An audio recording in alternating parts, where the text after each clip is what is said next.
मेरे प्यारे बच्चों, आज हम बात करने वाले हैं आपके क्लास 10th सामाजिक विज्ञान के बारे में। आज हम बात करेंगे एक बहुत ही महत्वपूर्ण चैप्टर जो बोर्ड पेपर में आने वाले हैं। उसका नाम है वन्य एवं वन्य जीव संसाधन।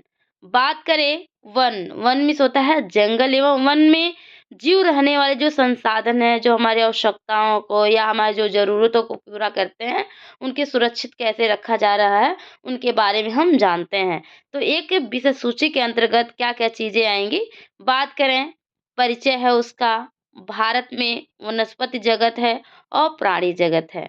बात करें तीसरे पॉइंट की तो जातियों का वर्गीकरण कितने में कहाँ-कहाँ बाँटा गया, कितने वर्गीकरण किए गए हैं। भारत में वन्य एवं वन्य जीव का संरक्षण कैसे हुआ, वन्य एवं वन्य जीव के प्रकार और वितरण, समुदाय और वन संरक्षण के बारे में हम जानेंगे। बात करें एक परिचय यानी वन्य एवं वन्य जीव संसाधन के बारे में एक परिचय जानते हैं।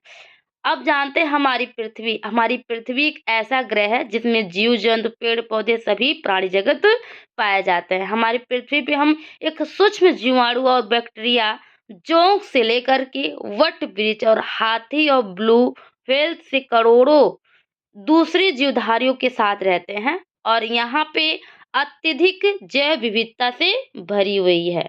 बात करें जैव विविधता यानी सभी से परिपूर्ण मनुष्य, पेड़ पौधे और जीव जंतु मिलकर एक जटिल पारिस्थितिकीय तंत्र का अभिन्न अंग माना जाता है।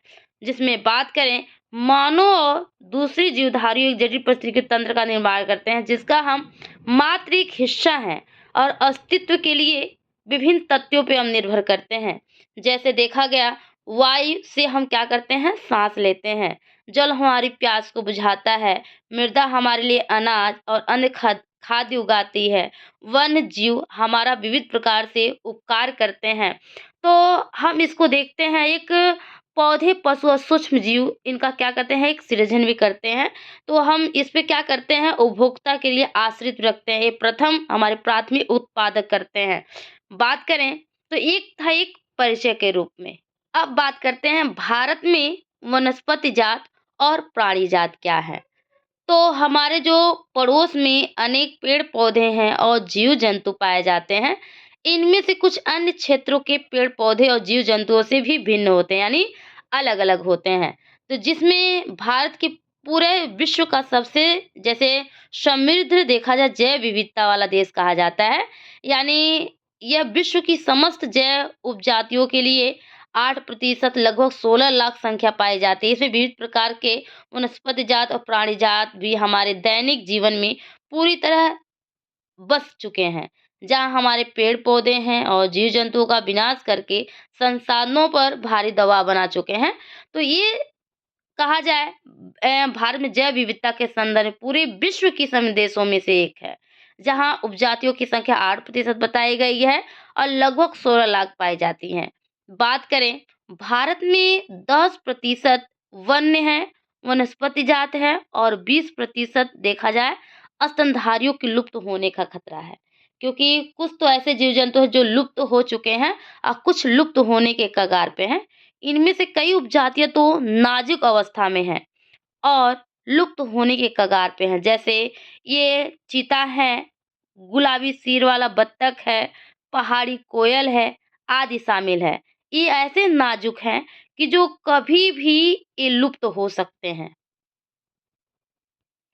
बात करें जातियों का वर्गीकरण यानी पौधे और प्राणियों की जातियों का वर्गीकरण करें तो कई भागों में बांटा गया। जैसे अंतर्राष्ट्रीय है, प्राकृतिक संरक्षण और प्राकृतिक संसाधन संरक्षण।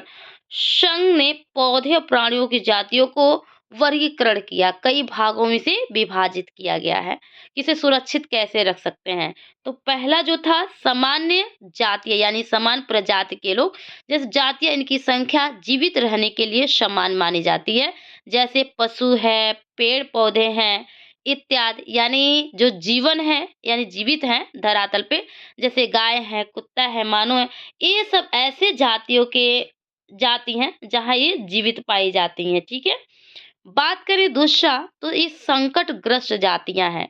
ऐसी जातियाँ जिनकी लुप्त होने का खतरा है, जैसे काला हिरन है, मगरमच्छ है, भारतीय जंगल, गधा आदि भी है।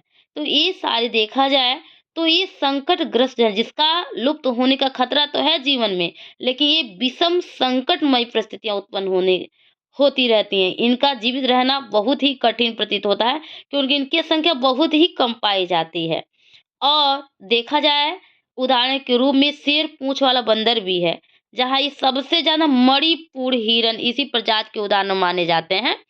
ये तो थे आपके जातियों का वर्गीकरण। बात करें दुर्लभ जातियों की, ठीक है? तो ये दुर्लभ जातियाँ जिन प्रजातियों की संख्या निरंतर घट रही है, उन्हें सुभेद जातियाँ या दुर्लभ जातियाँ भी हम कह सकते हैं। जैसे बात करें तो इन जातियों की संख्या बहुत कम और इनकी प्रभावित करने वाली विषम परिस्थिति नहीं है, लेकिन ये परिवर्तित होती रहती हैं। इस संकटग्रस्त जातियों की श्रेणी में आ सकते हैं, जैसे लोमड़ी है, हिमालय ब्राउन भालू है, ये बहुत ही खतरा मंडराता है। बात करें हम कि स्थानीय जातियों के बारे में, तो स्थानीय जातियाँ अत्यंत अल्प संख्या में बच गई हैं, जहाँ देखा जाए जातियाँ दुर्लभ जातियाँ कहलाती भी हैं इसे। देखा गया कि प्राकृतिक या भौगोलिक क्षेत्रों में सीमाओं से पृथक है, यानी ये अलग है। विशेष क्षेत्रों में पाई जाने वाली जातियाँ हैं, ये इसी श्रेणी में आती हैं, जैसे अंडमानी टील है, निकोबारी कबूतर है, अंडमानी जंगली सूअर है और उड़ानचर के मिथुन जातियों के उदाहरण पाए जाते हैं। तो ये सब देखा जाए ये स्थानीय जातियाँ होते हैं। बात करें लुप्त जातियों की, ठीक है? लुप्त यानी प्रजातियों की बात करें, तो ये वो जातियाँ होते हैं जिनके रहने के आवासों में खोज करने पे अनुपस्थिति पाई गई है। जैसे एशियाई चीता है, गुलाबी सींग वाली बत्तख है। बात करें बहुत सारी ऐसी पाई जाती हैं। बात करें भारत में वन्य एवं वन्य जीव का संरक्षण यानी सुरक्षा कैसे हुआ?